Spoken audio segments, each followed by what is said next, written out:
ಅಪ್ಪ ಯಾಕೆ ಅಪ್ಪ ನೀನು ಶಾಲೆ ಹತ್ರ ಬರ್ಲಿಲ್ಲ? ಬರಬೇಕಿತ್ತು ಮಗಳೇ, ಸ್ವಲ್ಪ ಕೆಲಸ ಇತ್ತು, ಬರೋದಕ್ಕೆ ಆಗ್ಲಿಲ್ಲ. ಮಗಳೇ, ಶಾಲೆಯ ಸಮಾರಂಭ ಈಗಾಯ್ತು? ಚೆನ್ನಾಗಿ ನಡೆಯಿತು ಅಪ್ಪ.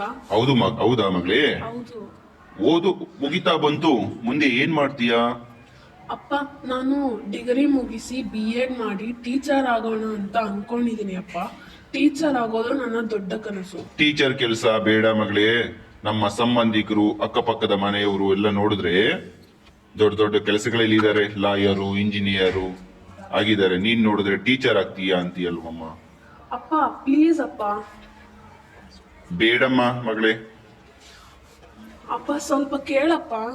ನಾನು ಕೇಳೋ ಪರಿಸ್ಥಿತಿಯಲ್ಲಿಲ್ಲಮ್ಮ. ನನ್ ಟೀಚರ್ ಅಂದ್ರೆ ಇಷ್ಟ ಇಲ್ಲ. ಪ್ಲೀಸ್ ಅಪ್ಪ, ನಾನು ಚೆನ್ನಾಗಿ ಓದಿ ಟೀಚರ್ ಆಗ್ತೇನೆ.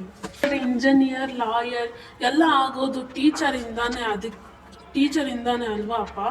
ಅದಕ್ಕೆ ನಾನು ಟೀಚರ್ ಆಗಿ ಎಲ್ಲ ಮಕ್ಕಳಿಗೂ ವಿದ್ಯಾಬುದ್ಧಿ ಕಲಿಸಿ ಉತ್ತಮ ಸಮಾಜ ಕಟ್ಟೋದೇ ನನ್ನ ಕನಸು.